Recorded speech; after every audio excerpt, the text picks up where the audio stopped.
Woohoo. Welcome, everybody. We've got another YouTube live tonight. So excited to be with you guys. And as everybody comes in, please enter into the chat, introduce yourself, and tell us where you're from. And as you come in, so we're going to get started here in just a second.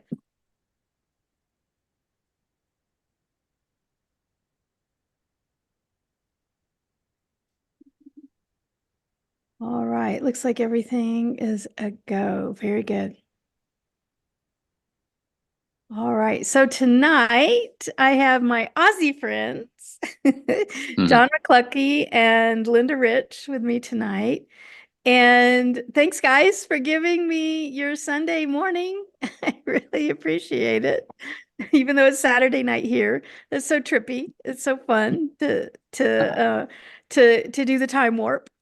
And today we have a little bit of a, I don't know, Lynda and I were just talking, we have a little bit of a somber subject tonight, but I think an important subject. And a lot of people have questions about this subject, and that is the subject of pain. And it's kind of a little bit like a big part of the human experience, suffering and pain and challenges and that kind of thing. And so it's kind of important to be able to unpack it. So that's what we're going to be talking about tonight. Pain unmasked. What is it? What does it mean? How do we transmute it into power? And what's the point of all of it anyway? Just some of the random questions that might come up. So please use the chat feature. Hi, Kathleen. Good to see you. Please use the chat feature. Oh, hi, Brian. And let us know you're here and where you're from. And I'm going to ask Lynda to introduce herself. And Lynda, it's always fun for our audience, for people to find out, how'd you find Dolores and how'd you get into this QHHT thing? Oh, I just tell people I followed the feathers. That was basically it. I just got led into it. I suppose, well, my practice, just to give some context, I'm based in Wollongong, which is about an hour south of Sydney in New South Wales, Australia. My background was in psychology and psychotherapy and clinical hypnotherapy. Yes, another psychotherapist. But I've been studying metaphysics since I was a kid, so it's always been sort of lifelong interest. But I'd also done, when I did my undergrad in psychology, I then went off, did counselling for a while, and then I got sidetracked into corporate marketing for 6 years and did postgraduate studies in that and business. And then I helped my husband run his business for 14 years. And so I had 20 years of very left brain things. And then when I got to come back home here to Wollongong, then I headed back into psychotherapy, and that led me to Dolores. Dolores was looking at what I was studying apparently and tapped me on the shoulder and wouldn't leave me alone. This was in 2018. So through YouTube, thank you, YouTube. So just every search I had, she was there and she was not going to leave me alone. So I found out about that, and that's how I got into QHHT. So I was studying the postgraduate holistic counselling and psychotherapy at the time when she came into my life, which really amazed me because I had been studying metaphysics since the mid-70s. But I think in the time when she was really doing a lot of her work around the 80s and 90s, I was off sort of studying, the mediums and all of that sort of thing. So yeah, I've always found it interesting. So that's how I got into it. I've been doing it now for 5 years. Yeah. Oh, I was going to say, so that introduction was 2018. So yeah, very good. Very good. And you're level 3 Yeah. and practicing in what was the name of the town again? Say that again. It's Wollongong. If you think of a ball of wool on top of a gong, you got it. I just never Wollongong. get Okay. Wollongong for some reason. Got it. Got John's it. laughing. Yeah, it's All funny. right, John, you introduce yourself and how did you get into all of this metaphysical craziness? The metaphysical side. I was always interested in how how hypnotherapists could stop smoking. Mm, So um, I kind of started off down the NLP track mm, and did a course in that, and mhm, that helped me a lot. mhm, Just clearing a lot of emotional stuff. Like it mm, was so good. mhm, Um, but I knew there was more. I just had a feeling there's more. We can go deeper into this kind of stuff. Just because the reason why I felt like that was because NLP was awesome. I love it. I still use it in my clinical practice. Great maintenance. But I just felt you could go deeper into it. Like you could get quicker results. Mm-hmm. And NLP didn't really cover, for me, what I learned. It didn't really cover the smoking stuff. And that's what I wanted to learn.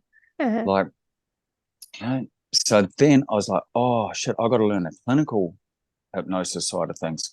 So I went deeper into it and learned the clinical hypnosis, did that, loved it. I still do it today, still love doing it. And it's really quick, really good to focus on one area, on one thing.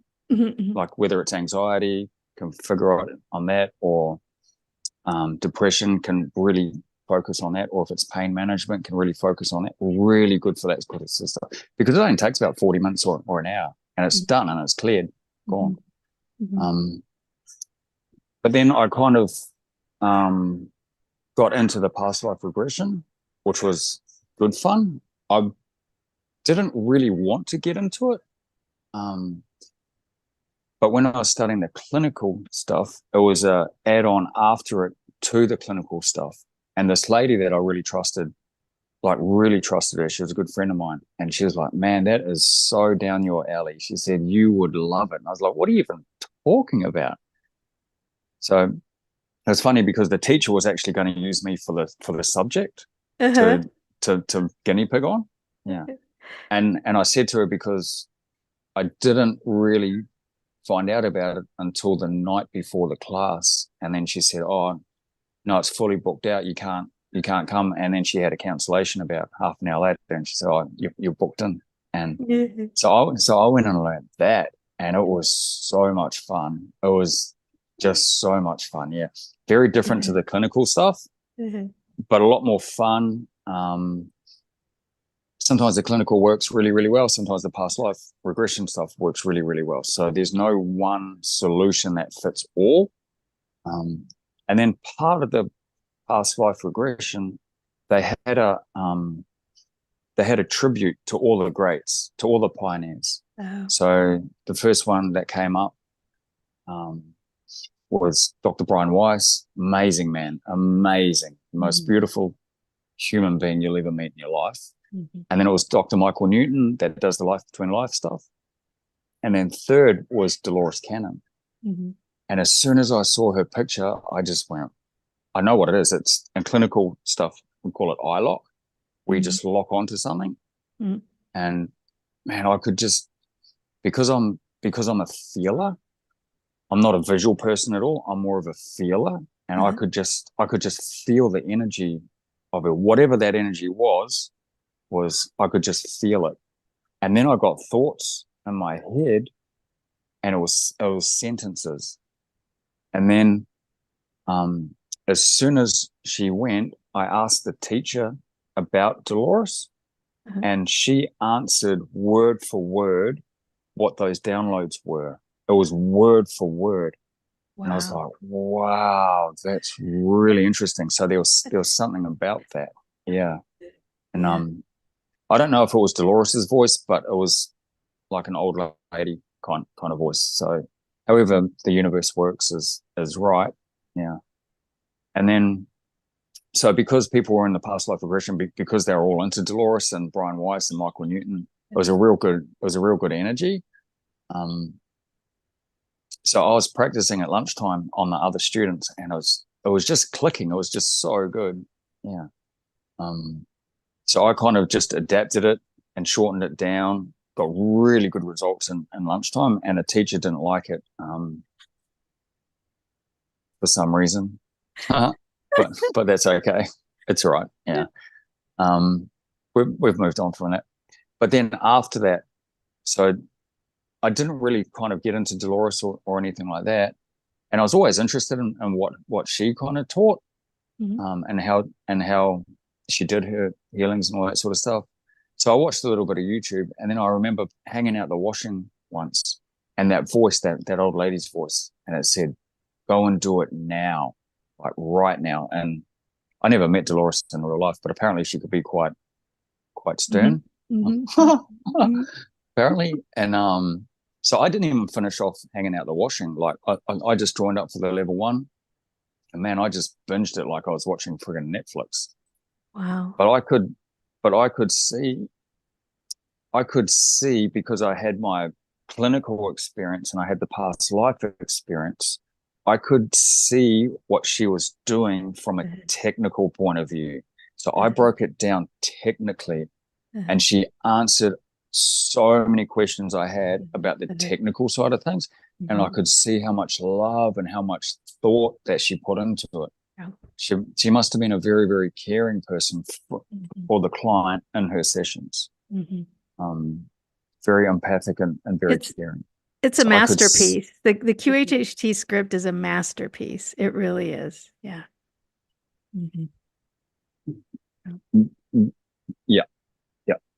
Yeah. I'd agree with that. Yeah. Not saying that other things aren't a masterpiece as well. But for QHHT, Dolores, it's a masterpiece for what Dolores wanted. Yeah. Because I don't want to put I don't want to put anything above something else and saying this is a masterpiece and everything else isn't. Because there's other things that are masterpieces as well, like other therapies and all that sort of stuff. So I don't want it to be a competition and say this is the best one and that's the best one. But I could see how much effort and how much love that she put into it. Yeah, and tweaking things. And I just resonated with the person that she was. I think so. I just took it really seriously, like really seriously. Yeah. And I like it because it's more open. So with clinical, we go back on specific things, whereas I like this. And past life regression, we're going back on past life, so we're leading them into another life.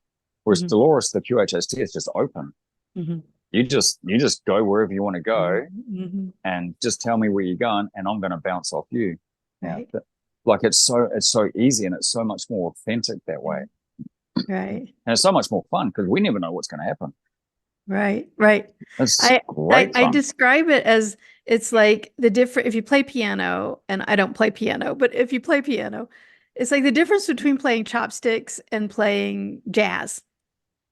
You know, and jazz is just, you got to feed off of each other and you don't know where you're going next. Right. Yeah.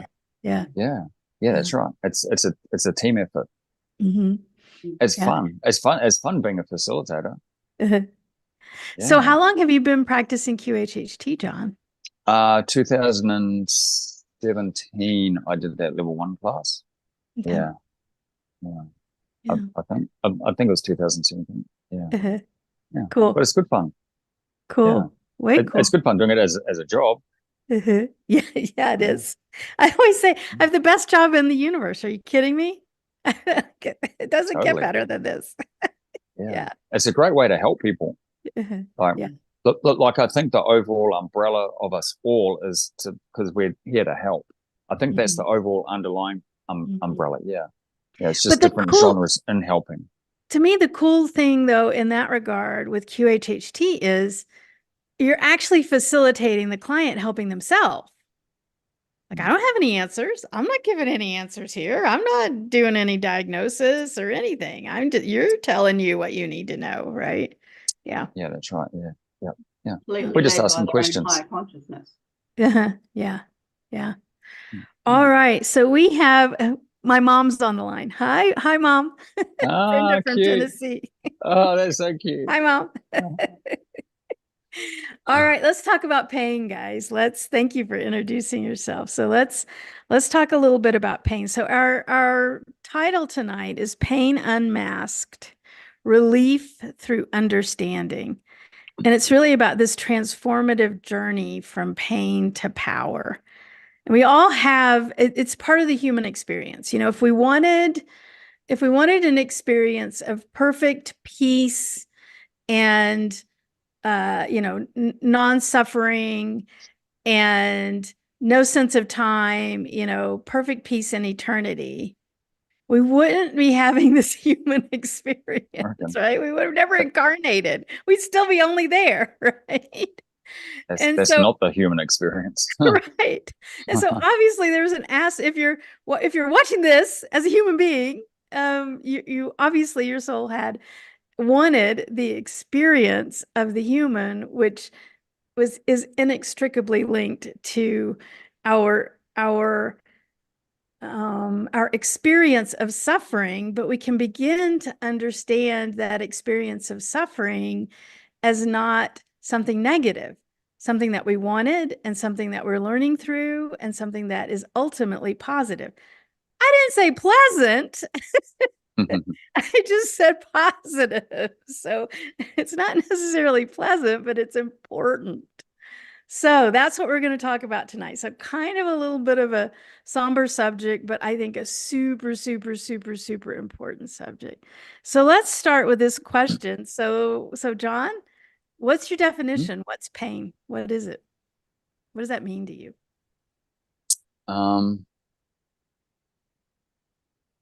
Oh, that's a hard one because there's so much umbrella to pain. Mm-hmm. Because there's so many different forms of pain. Mm-hmm. So Physical, like there's emotional, mental, physical, yep, psychological, yep. There's, so it depends on what people come in for and what's causing it. Mm-hmm. Because if you have a tight spot in the body or a weak spot in the body, and if you have any emotional pain, it's going to find that. It's going to find that, and it's going to make it worse. So somebody who's got tense shoulders like that because they're on a computer all day, so that's a physical pain. If they feel any kind of stress, it's tending to go to there. But I think that's a message to go. There's physical pain here. You need to work on it and adapt on it, or something like that. But it depends on what's causing it. Mm-hmm. Like somebody who's a concreter, in the trades and concreting, like they will have bad backs because they're bent over all day, every day. That's like they're going to have a bad back. So that's a posture thing. Yeah. Mm-hmm. So it depends on what's causing the pain. Mm-hmm. Or it could be injury from a car accident or something like that. It could be, and there's a lot of that where the body doesn't reset. Yeah. Like I get pain. I get pain sometimes on the inside of my rib cartilage because I broke my ribs when I was boxing. Mm-hmm. Yeah. And because you can't, there's not much you can do for ribs, so they kind of reset, but they didn't reset perfectly. So then that's causing every now and then it'll pinch on the inside of the cartilage of my rib. Yeah, and it's very painful, and I've got to get my fingers in there and get in between the ribs and kind of pull them apart. It doesn't sound very nice. That sounds painful. It sounds painful, and people get a little bit sick when they watch me doing it because I've got to like get right in there on the inside of my rib cage and start pulling it down on that spot, and start massaging it. It's very painful. It's a bit of a sensation, but I can prepare myself for it. So but that's because it was an injury and it hasn't reset properly. Mm-hmm. But the body's so it's so strong, but it's so delicate at the same time. You ask anybody with nerve pain, oh my God, the nerves are so delicate and they run down your spine. It's such a fine line. Yeah. So it depends on what kind of pain it is and what's causing it and what they're prepared to do to change. So going back to like a concreter might come in and they've been concreting for 15 years, haven't even thought about doing anything else. Like it's never even been in their psyche that they can possibly do anything else. And then you're like, well, if you keep concreting, something's got to change. Otherwise it just keeps going. If you keep doing the same thing, well then nothing's really going to change. You might get a little bit of maintenance to help it a little bit. But have you ever thought about doing something else? And straight away they'll defend it and go, nah, well, what am I supposed to do? Because they're thinking of the present moment. Yeah, they're not thinking, oh, well, if I study and do this, and it might take me 3 or 4 years before I can do this. Like they kind of defend. they're John, defending their own pain. well, that's another example of how their body is experiencing this malformation, that this stuckedness, right? Because of the repeated motion. And then that is being reflected in their In their psyche. in their psyche of Mm. being stuckedness also. So I think Yes, there's this huge that's it. symbiosis between That's it. mental and physical pain. Yeah. Mm. Yeah, you just have to get somebody who kind of knows what the right questions are, just to finally just to delicately just get in there and do that. A lot of people have knee problems. It might be a posture thing, it might be the way that they walk, but sometimes they'll have knee problems because they're being very stubborn. So a part of them wants to, like, maybe move into a different career that they really love, but then the other part of them is keeping stuck because they can't get that fear to move forward. So then their knees are having a battle with themselves. So they're going forward, going back, going forward, going back, and then that's causing friction in their knees. Yeah, knees are a really funny one. Yeah. It always cracks me up. But it's because they're having that internal battle with themselves. Yep. So that's an emotional. It could be an emotional problem causing a physical symptom. We get that a lot. Yeah. You get that. Oh my God, you get that so much. Yep. So much. Yep. It's what breast cancer is. Yeah. Yeah. Yeah. Breast cancer it's not rocket science. All you got to do, is usually it starts off from broken heart, and it's got to do with nurturing. And it's usually either a parent issue or kid issues. But that's because it's gonna go straight to the breast, because that's the nurturing part. That's the part of life that we give. So with anybody with breast cancer, all you have to do is just figure out what's happened to them. Like, it could be 18 months or a year, because it doesn't just appear like that. Sometimes it takes time. All of this physical manifestation takes time. Yeah. Yeah. It doesn't take 5 seconds. Yeah. But then the penny starts dropping. Like, oh my God.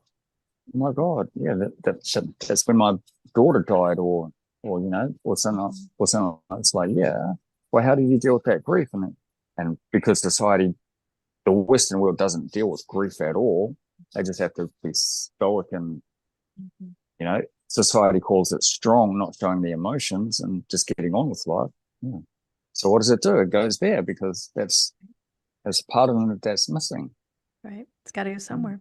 Yeah. It's got to go somewhere. Yeah. So even when people with that, they still have to do the emotional healing as well, because if they don't do the emotional healing, well, then that is going to move. They might cut their breasts off, but it's going to move.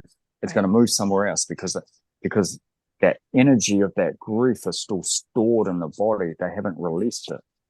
Yeah. Sometimes in an operation they might get it, that they might get it out, but sometimes it doesn't. So it just depends on, that's what I mean. There's different kinds of healing, and there's different kinds of pain. So it can be complicated. Lynda, what's your definition of pain? What does that mean to you? What does that word mean to you? I think ultimately, whether it's physical or emotional or psychological, it's a messenger.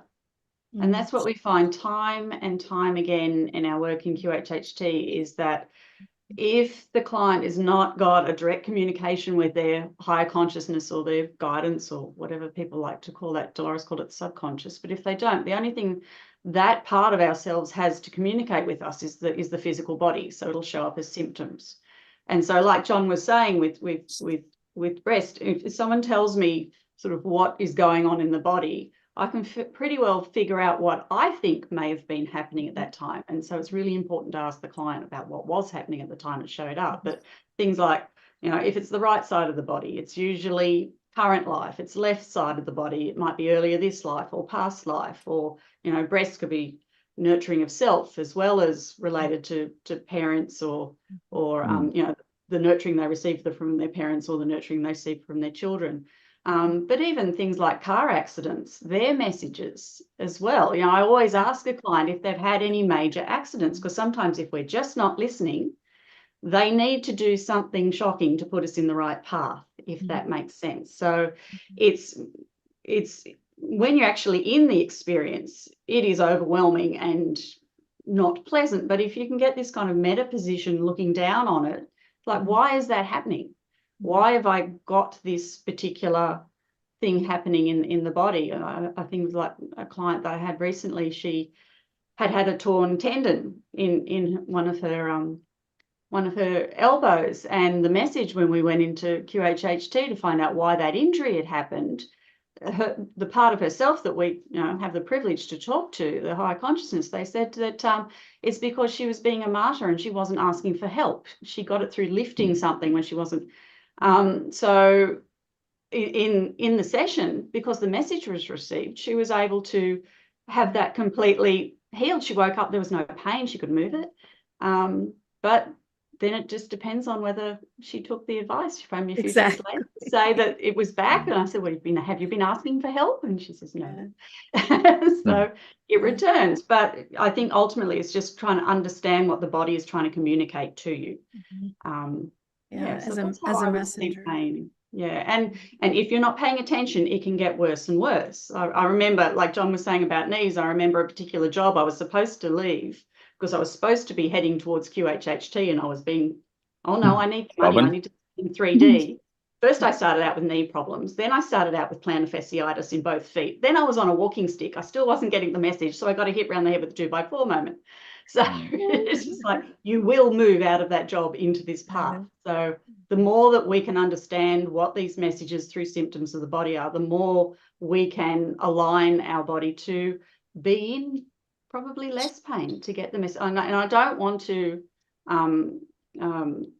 not respect anybody's experience who is going through this at the moment, because it's not fun when you're in it. And but there are pathways out. And I suppose that's what you were talking about with pathway from pain to power. It's once you understand what the message is and you move in that direction, you have the power to be able to direct your life the way it's supposed to be directed. Pain comes up when there is something of dis-ease in the body. So, or out of discomfort. So, because we're supposed to be in comfort, but the experience is we need to learn, if that makes sense. Yeah, absolutely.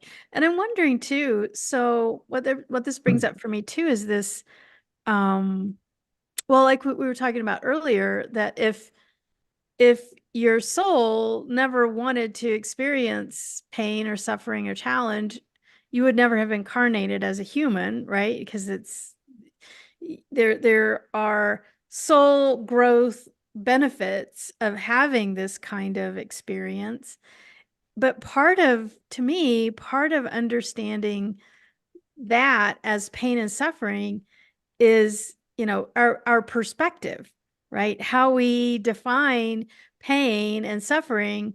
Well, is it, or could you take the exact same, if it's a physical sensation, or, John, we were talking about grief earlier, or some sort of like really deep emotional challenge, and be able to see it just even in your monkey mind, right? Even in your human mind, be able to understand the bigger picture, and the eternal picture is what I mean by bigger picture.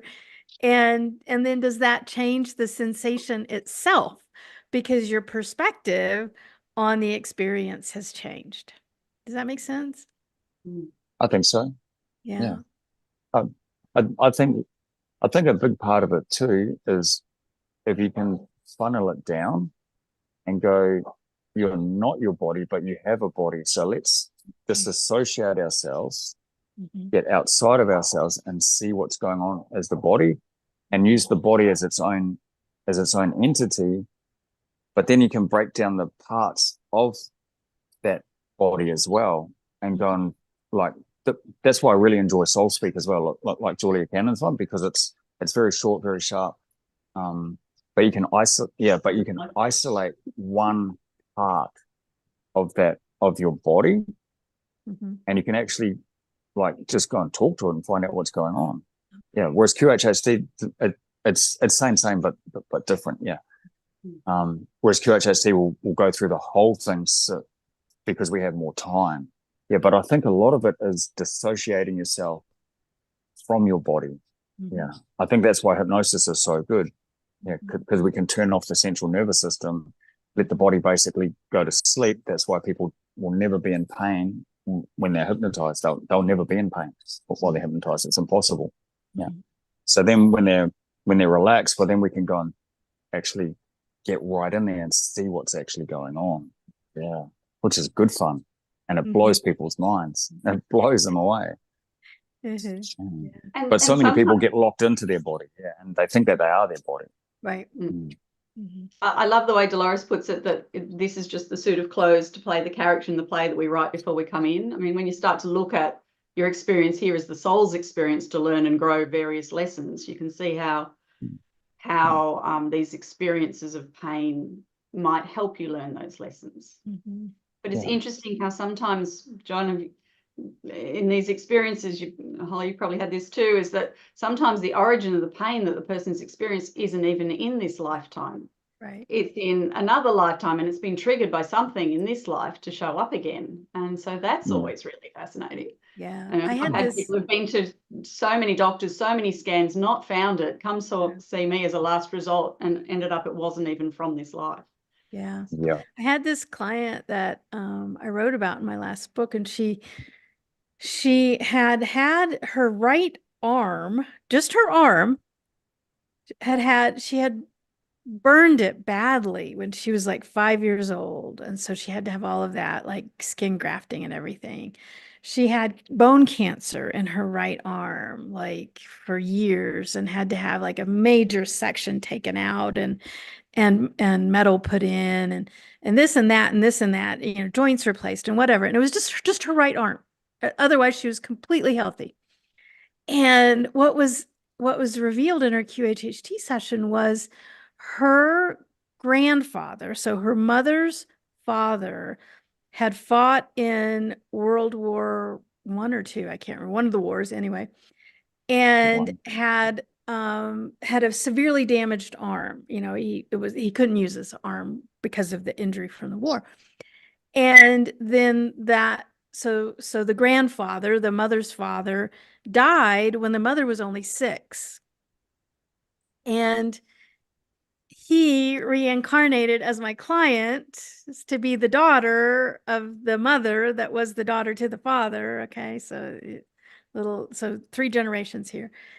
And the reincarnation included this damaged and experience with this right arm, thinking that the mother would put it together and go, well, that's the same thing happened to my dad. Isn't that weird? Right. And it did not have anything to do with any reasonable physical cause or anything, but it was intended to be this similarity that would wake up the mother who had been the daughter to go, it's me, I reincarnated as your daughter. Isn't that crazy? Wow. And so you can only imagine the pain she went through with skin grafts and bone replacement and joint replacement and all of this, but yet it didn't have anything to do with anything other than this message, this reincarnation message. Wow. So what happened with her? What happened with her and her arm?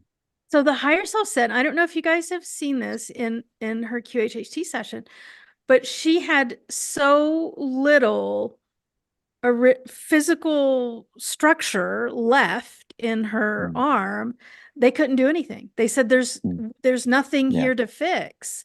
They couldn't even, what was fascinating to me is they couldn't see the metal.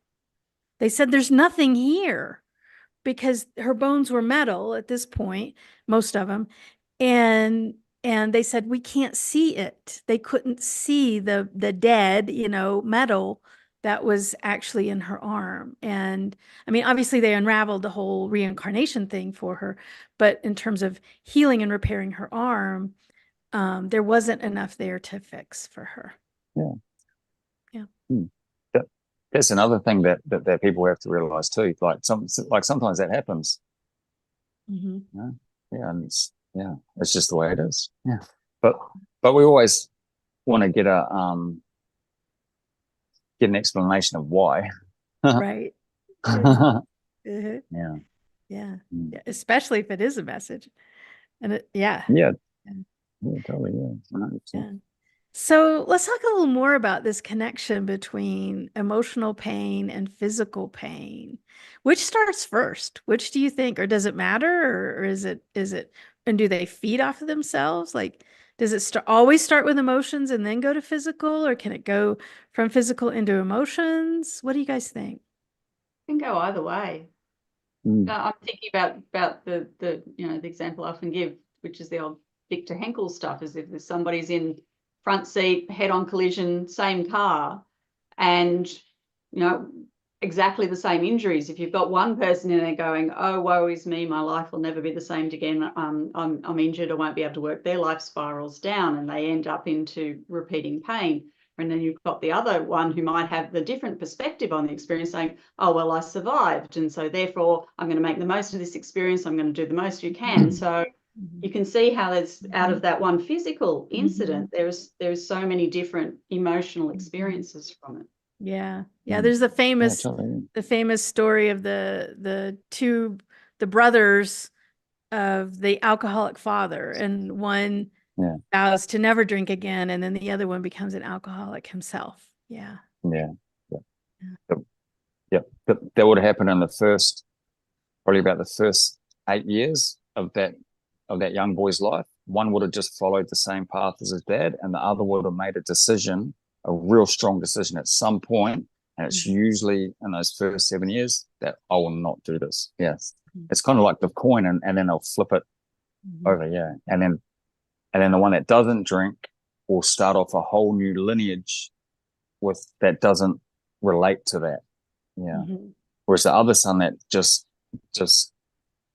basically turn into his dad will just keep that karma rolling until somebody down the line flips the coin over. Yeah, it's really interesting. Cool I see a lot of clients are here to break those sorts of ancestral patterns. Yes. So I often go back a little bit further in their story to see what, if they're like this, what's happened here, and then the client through the guidance they get, or how they were anyway by the time they got to see me, they're breaking those ancestral patterns. But it's interesting you said up to 7 years, John, because Rudolf Steiner talks about how the first 7 years are so formative and important in the development of the soul and the experience. Yeah, it makes up about 93.8% of a person's whole life. Yeah, those first 7 years are so pliable. Yeah, it's incredible. Well, and how many times are you in a QHHT session doing some sort of physical healing, and the higher self says, "Well, that's just what she believes."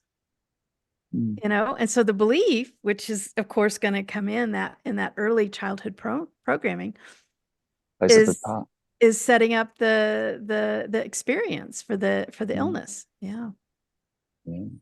Well, sometimes you go and you think there's all these messages and metaphysical things, and you go and talk to the higher conscious. Oh no, it's just physical. They had an accident back when they were two that nobody knew about and they didn't remember, and they're able to, like, it's just a physical thing. So you think you got it? Yeah, it happens plenty of times. Yeah, that they could have had a horse accident or fallen off a horse when they were 5 years old, and they just consciously just can't remember it.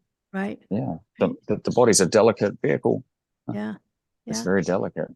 Yeah. I've had, you were talking, John, earlier you were talking about, hypnosis for stop smoking, lose weight, whatever. But I've had a handful of clients who came in wanting, it's just one of the things on their list, stop smoking. On their list, yeah. Vaping. And I've had a handful of clients who the higher self said, one of my questions is it appropriate for Mary to smoke cigarettes or vape or whatever? And the higher self will go, well, she can if she wants. It doesn't matter. So from their perspective, it's the belief that this is gonna give me lung cancer or do whatever that is contributing to then the negative effects of the illnesses that then domino from that. But if it seems like, at least for some people, if if they could smoke 3 packs a day for the rest of their life, and they'd probably be perfectly healthy because their belief system was it's not going to hurt. It plays a part of it. Yeah. Yeah. A belief plays a big part of it. It's not the whole story, but it plays a big part of it. Yeah. Yeah. But smoking is always a conscious mind problem. It's not an unconscious mind problem. It's a conscious mind problem that's just become a habit. So right. Yeah, it's very different to QHHT, which is purely subconscious or higher self. Yeah. Which is cool fun. Because they're seeing things from a higher perspective. Yeah. But the problem is, I think, the higher you go, the less it really matters. Right. The rest, because this is only one blip. This is only one blip in a soul's experience, right? You're only there for 100 years. What does it matter, right? Yeah. Compared to eternity. It matters to them. It matters to them. Yeah. But I had one of these clients I was just remembering, it was a young lady. She was in her 20s. She was 20, barely 20. And her mother was paying for the session, because she was going to quit vaping, right, out of the session. And her mother was very interested in her to not vape anymore. And she was one of the ones where the higher self went, she can vape if she wants. It doesn't matter. And I'm like, oh no. Whereas I had a client, and the first thing, as soon as I got her under and connected, it was on to her about vaping. Like that was the reason they got her to come see me. Like they were not happy about that. So it's interesting, as you say, you don't know what level of the person. You don't know what level, you're going to get. And then, sometimes when you're up talking sort of like 7th dimension or above, and they're pulling me up all the time on judgment, like, is this a good thing or is this a bad thing? And they say, no, well, there is no good or bad. It's all experience, they're constantly pulling me up. So it really depends on the part of the consciousness. And there's consequences to everything. Or experiences to everything. Yeah, that's right. Yeah, but going back to your question, Holly, whether the pain comes first or the emotion comes first, I'm with Lynda. I don't think it really matters, but I think it's interlooped, and I think it can get stuck in a cycle. And And how many times have you heard people like they're in pain and they hate that part of their body because they hate it. They're rejecting it. It's like, oh my goodness, that's terrible. That pain must be so painful, but it must have been there for a long time. So it must turn into chronic pain. Yeah. But they end up by hating their body for it or their body part. It's like, and then you go and talk to it and it's the exact opposite of what it wants and what it needs. I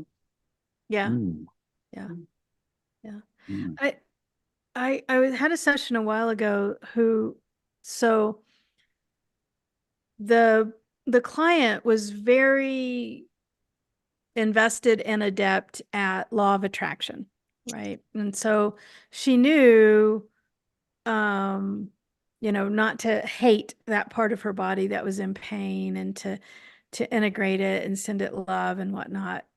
But what the higher self told her was a little complex, but she was sending the I can't remember what it was, if it was like bladder or female organs or something. I can't remember what it was, but the higher self said she was sending the pain too much love. It was sticking around. Yeah, that's funny. So the pain was like, I'm gonna stick around. I think it might have been a tumor or something. I don't remember. Cyst, maybe. And she was sending the cyst so much love that the cyst didn't want to leave. That's funny. It sounds to me like she needed to tweak her life just a little bit, to tweak some direction and just a little bit. But it's okay to send it on its way. It's not okay. Yeah, totally. It's okay to tell it you don't need to be here right now. Yeah. You've received the message. Off you go. Do you guys think everyone experiences pain and suffering at some point in their life, or are there really incarnations where it's just skipping through the daisies with zero suffering? I don't believe so. I think that people will tell you that, but I think that they're bullshitting and they're just lying. But I don't know. If we're here to experience human emotions, because I think that's what the human experience is about, is the emotional layers to it. Yeah. So we're going to go through all the layers. Yeah. Yeah. And it doesn't matter, like somebody's worst day is going to be their worst day. It's just going to be just as bad as somebody else's worst day, because the emotional trauma is going to be the same. So I don't believe that there's any human that doesn't go through any kind of pain, physical or emotional, hurt, or God, even some of the worst pain, some of the most emotionally worst pain that a human being can feel is loneliness. Like, we're pack animals. There are so many people out there that feel so lonely, even though they're surrounded by people. Yeah, that's more of a soul connection. I think their soul's lonely. Yeah, but they can't consciously understand why they feel it. That can be really heartbreaking. Really heartbreaking. Yeah, there's some really painful emotions. We talked about grief, loneliness, meaninglessness. Yeah. I think, yeah, sorry, Lynda. Sorry, I was just thinking back to a client, and I think grief is one of the worst, but I think oftentimes what we fail to understand with grief is that we're actually grieving for the life we wanted with that person, or we wanted for that person, if that makes sense. And so we had an expectation. We know through this work is fine, but that's sometimes people don't understand that that's what the grief may also include. I hope that's helpful. And they can be intertwined. The grief can be an individual, a personal, then reflective fear of loneliness. Right. Yeah. I'm grieving for myself because now I'm alone. Yeah. That's because a human being always has conditions on things, right? We always do. Yeah. It always cracks me up, all these people that go, oh, they're trying to achieve unconditional love. Unconditional love. I send them unconditional love. And I'm like, I personally believe that no human can do that. I don't, and I get that belief system from, because for me, the most intense love that I've ever felt was when my kids have been born. Like, oh my God, my heart was just, and I'm a dad, I'm not even a mum. So it's going to be a million times more intense for the mum, because that baby is a part of them. Yeah. But you'll feel so much love at that time. But if that baby stops breathing, what's the human going to do? Go into panic. It's going to go into stress. That's not unconditional love, because unconditional love will be like, oh, it's okay. It's kind of like if you have a small child, like 2 or 3 years old, and you see a bully like 10 or 12 years old, and they're ripping into that little innocent child, that mother part is going to go out and defend its child. It just is. But that's not unconditional love, because now you're angry towards that other person. Yeah. So you can't avoid that as being a human being. Yeah. We're here for the emotional ups and downs. Yeah. Well, number one, we're animals. And then number two, totally. Very unique animals that have this emotional range. Yeah. Yes. Yeah. Yeah. Yeah. And I always say, because I always think the highest emotion that we can have is joy. I don't think love is an emotion. I think love is a vibration that we can tap into. I don't think that it's an emotion. But for me personally, I think the lowest of the lowest is hopelessness and helplessness, feeling helpless. That's when people take their own life, because they lose hope.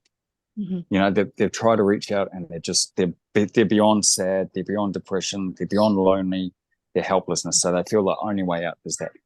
But I think that the humans, we're the only ones in the whole universe, only creatures that can go from the top of the top to the bottom of the bottom in a split second from an external force. So you could be having the best day of your life, Everything is just the day of your dreams.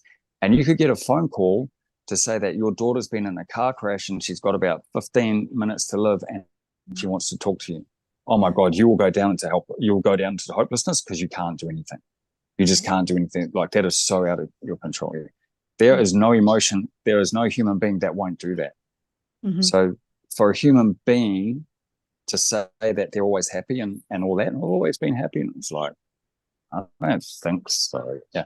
You could have a current that's pretty happy or pretty content, but you're going to get ups and downs.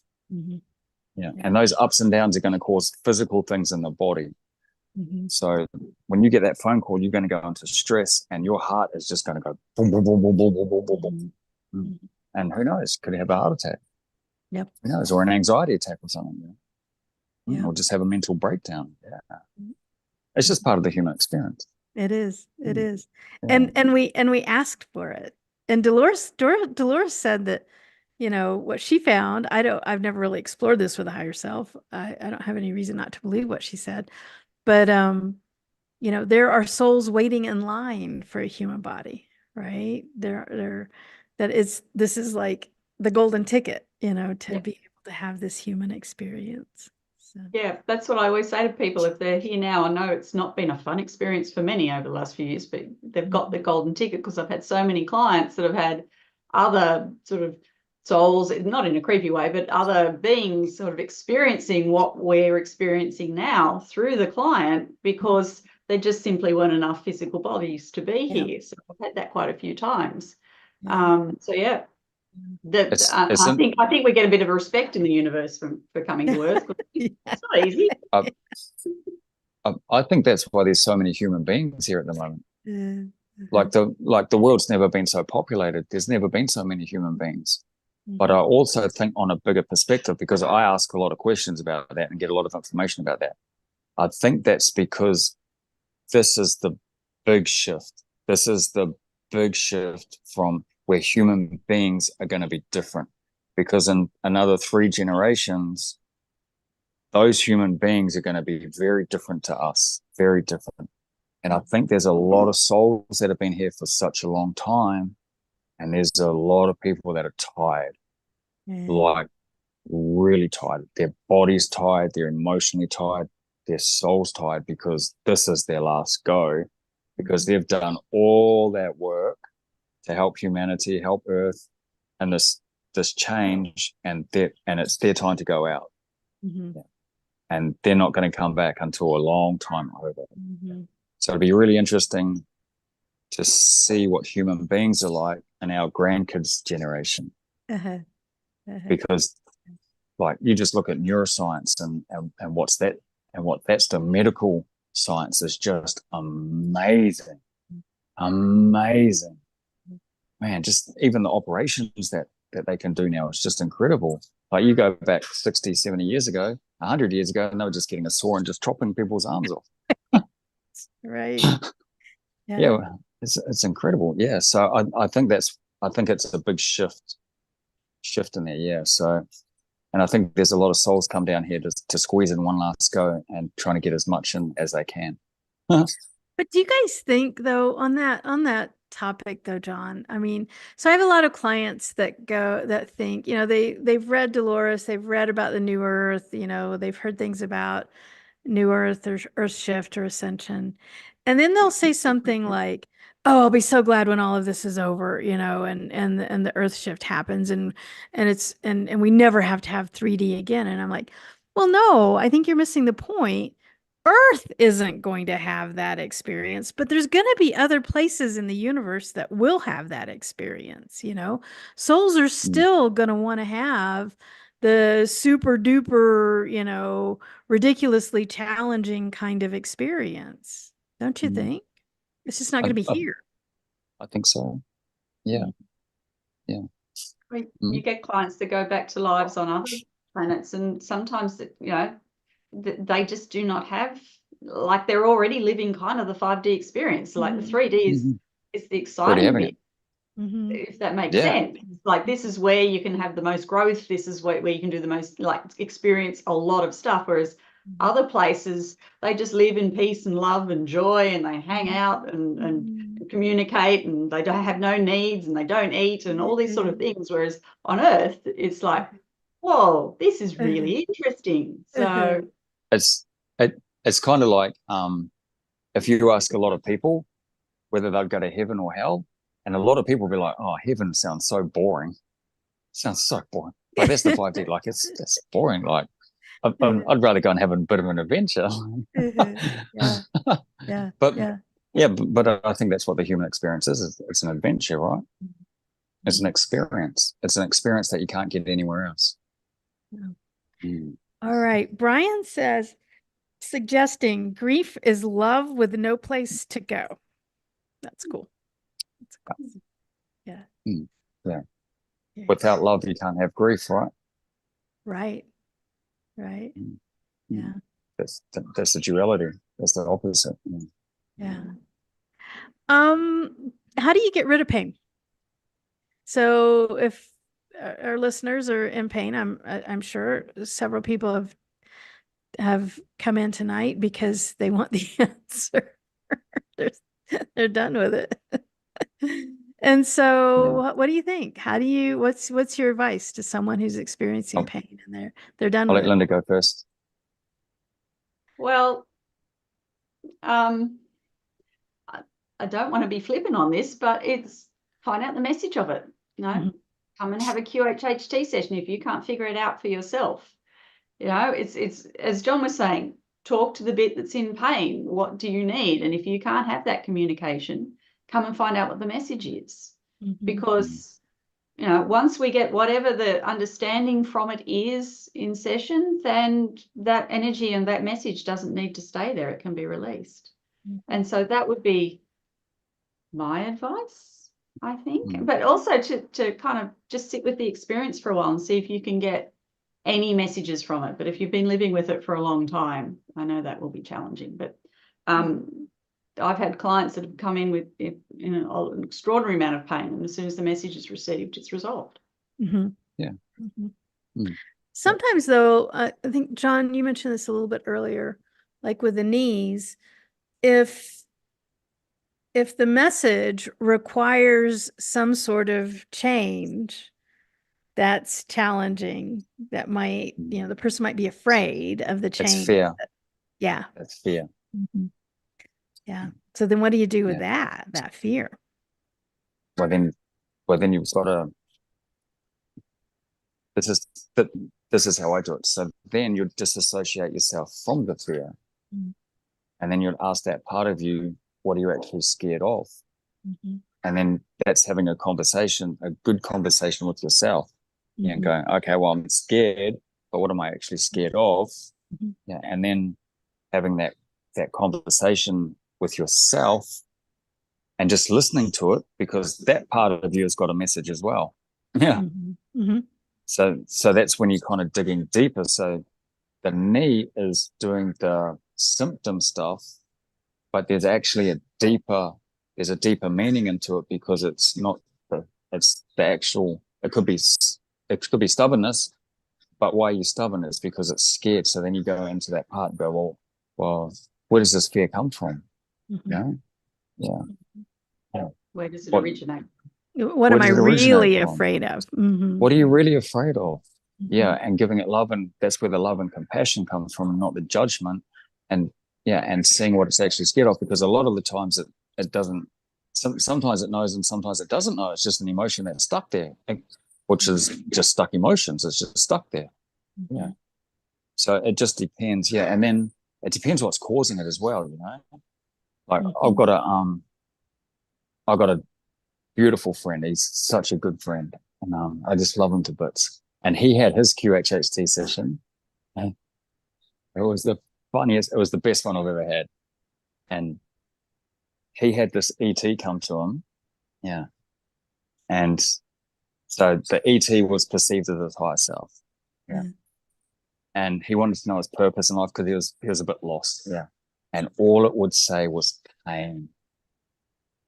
And I was like, can you elaborate on that? And it was just pain. Wow. And I could not get anything else. That's all it would say. Even through all his other questions, wasn't even interested in that. Just pain. When you go through the body, pain. And it just went over and over and over again. Asked for somebody else to be there. No. It was like that for friggin' half an hour. Drove me bonkers. And then it just went. Like it was just gone. So then I counted them out, and he was like, what the hell? He was like, am I supposed to be in pain my whole life? Like, what the hell does that mean? Yeah. But now he's a posture and pain specialist. He gets people out of physical pain, and he is amazing. Wow. Amazing. He's found his life passion and his purpose, and he is going to help thousands and thousands. Like I send so many of my clients to him. If the SC says that's a structural problem. So a structural problem, like me, like I had one. So I had pain at the back of my trap. So because he understands all the myofascial systems and the different systems within the myofascial system, because that's the connective tissue that connects everything.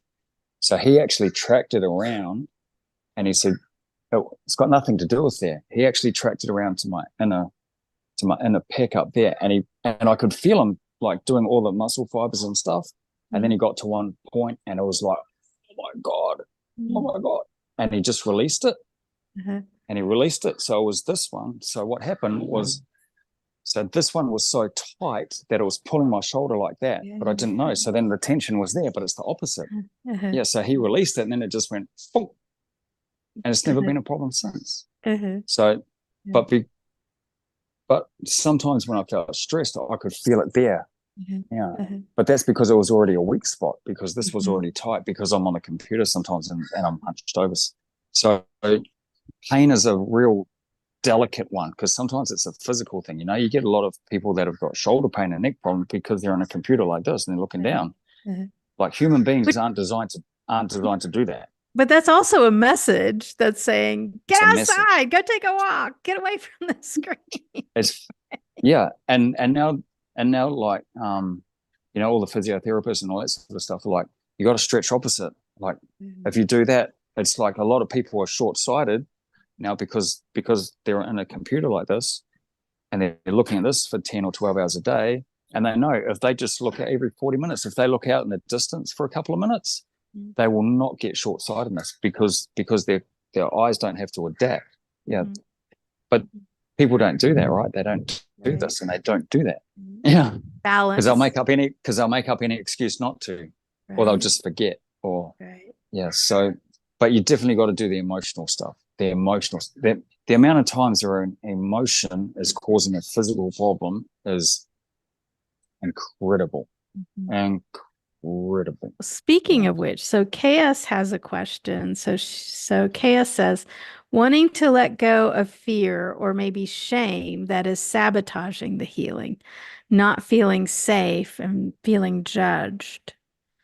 And so this emotional pain, but the emotional pain is really from not feeling of shame, not being judged. Well, I think we'd go down into what is causing the shame, like go down to the root cause and really explore that. And why did that event happen? And what did you want to learn from it? And then just sort of, unpicking, going to where the root of that fear is, down into that shame, and unpicking the message from that. Because, if it has been long term, as John was saying, that it's attracted more emotion and all these other things coming in. So to really get to that originating event, and then deal with whatever that was, and then you can unravel the whole thing, and the pain and the message doesn't need to be there. So I think the other big thing there too with shame is forgiveness, self-forgiveness. Yes. Yeah, practicing forgiveness. Yes, forgiveness on the self. So so what you can do is just focus on that part of her that feels shame, because shame is in our DNA, in our biology, shame is a bad one. You look at any villages and stuff, and shame is a real, real low emotion. But then she can ask herself, well, why am I feeling shame? And then go, well, what have I done that was so bad to feel the shame? Because I bet she hasn't done anything, like nothing to justify how bad that is. Yeah, because that's a different part of her. That's not her that's feeling shame. It's a different part of her that's feeling shame. And so that shame is gonna punish her. Shame comes underneath guilt. It's the umbrella. So guilt and then shame is underneath that guilt. And we always say, if you're feeling guilty or shame, Shame will always look for punishment, and punishment will always find pain. And so that's a emotional problem that she's got to deal with, but it can be so quickly healed, and released, that then she doesn't have that pain, and that pain will probably be self-sabotage in some way. Yeah. So And that's a definite emotion causing a physical problem. One of the things that a technique that I learned a long time ago too is in your deepest introspection. So meditation, journaling, however you do that, introspection. I don't know how old you are. Maybe you're 85, but the technique says, pretend that you're your 80-year-old self looking back on you now. And what would your 80-year-old self or 90-year-old or 100-year-old self, whatever, use whatever age more advanced than what you currently are, looking back on yourself, what would your 80-year-old self say to you? And most of the time, if we're really being thoughtful about what we think we're going to say to ourselves, 30, 40, 50, 60 years into the future, we can begin to understand how minuscule our mistake might be in Exactly. that we're feeling shameful about.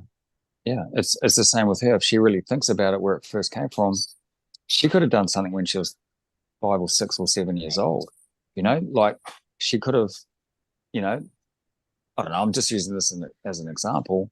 She could have been at a party or something, and she could have accidentally wet her knickers, and her parents have made a mockery out of it or something, and she's gone straight into shame. And it was a pure accident because she's just a kid.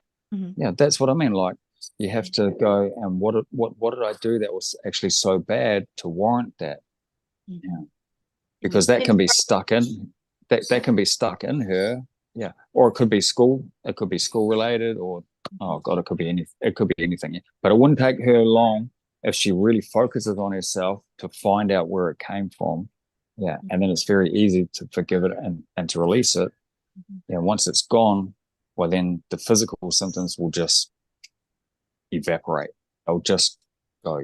And then she's got to deal with the fear, because fear is a different emotion to shame. Shame.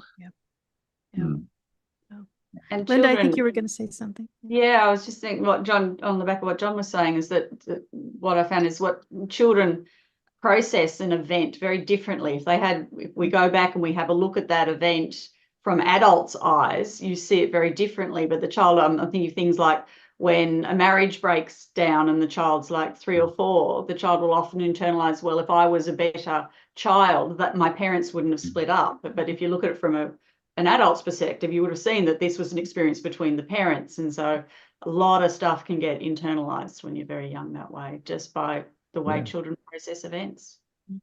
All right. So how do you turn pain into power? What does that transmutation look like? Who are you asking? You can ask Lynda. You want to respond? No, go for it, Lynda. I think it's like the way that you do that is to understand the messages and change your life accordingly. I think that, that's what we see in QHHT, is that they come with a particular physical problem, and then they're given the answer in the direction of why that's happening, and to change their life in that direction. I think that it becomes very empowering when you can look at your life events, your pain, whatever has happened from that higher perspective, figure out the lessons, what direction you're supposed to be in, and then it's that's how you get empowered by what's happened physically for you, if that makes sense. I think there's two, though. If you begin to almost like build a relationship with pain and suffering, like recognize that it is going to happen, so you don't fight against it. And then every time something happens that is challenging for you, physically, emotionally, whatever, then it's like, it's like growth in the bank. If you really begin to see the challenges as gifts, I never said they were pleasant, but to see them as gifts, then the gifts start stacking up, right? And then you're not so afraid or cautious or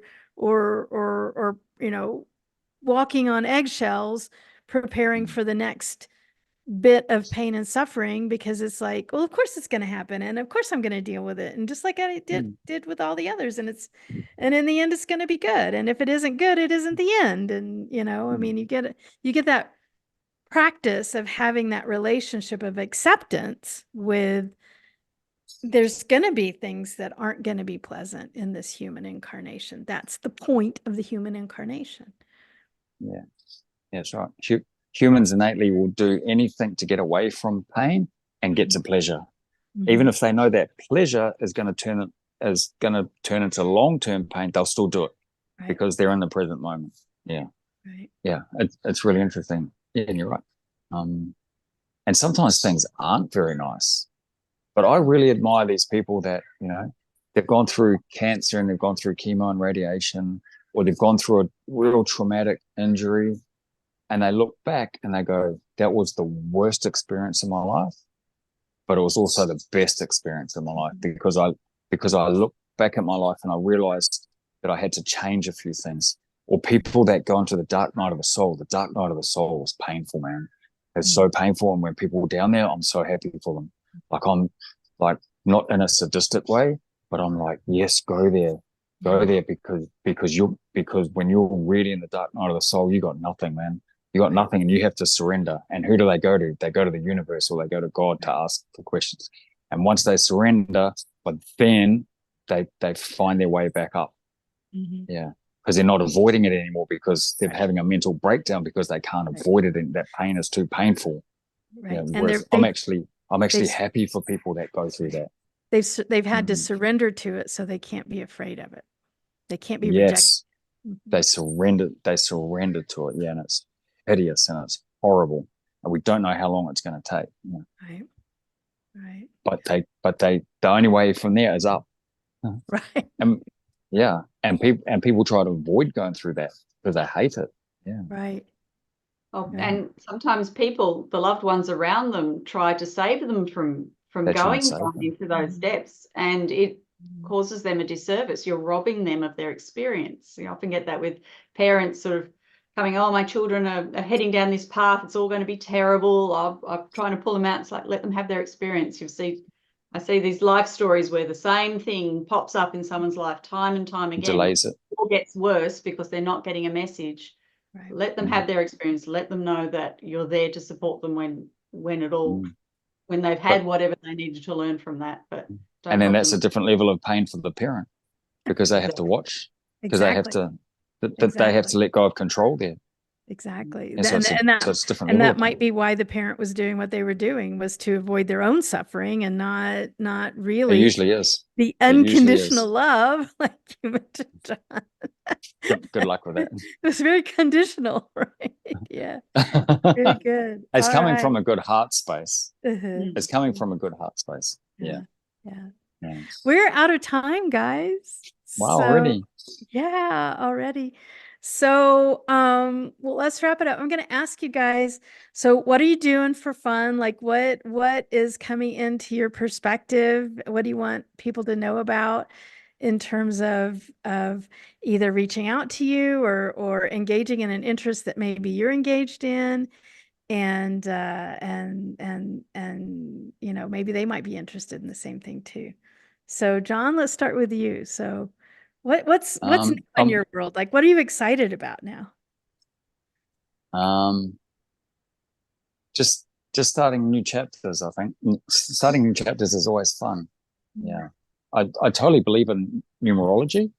Like, I totally believe in that. Yeah, especially the 9s and the 1s, and like, man, I talk to so many people.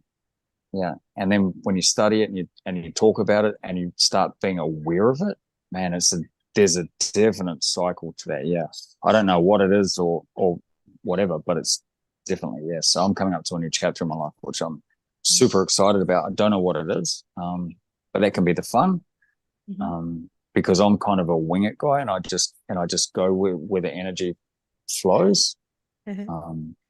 I find it's easier like that because then I don't have to try and control it. So I don't stress about it. I just go with it. Mm-hmm. Yeah. And I have faith that it's all going to work out in the end, which is good. Yeah. Yeah. Yeah. And if people want to get hold of me, just Google me. John McLuckie, hypnotherapist. There's only one in the world, and that's me. So I'm pretty easy to find.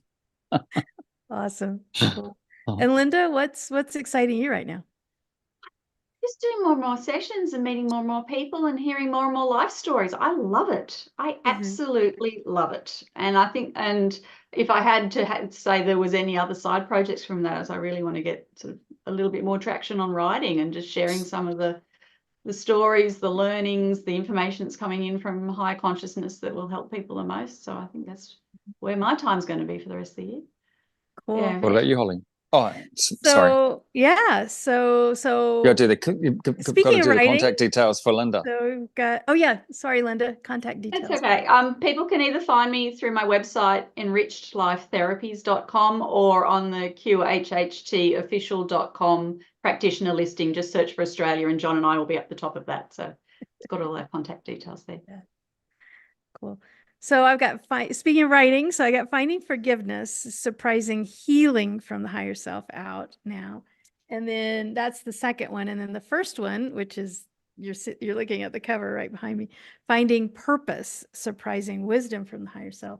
So those two guys are out there. And yes, it's so much fun sharing QHHT session segments and things like that. So one's about healing and the connection to forgiveness, and the other one is about purpose.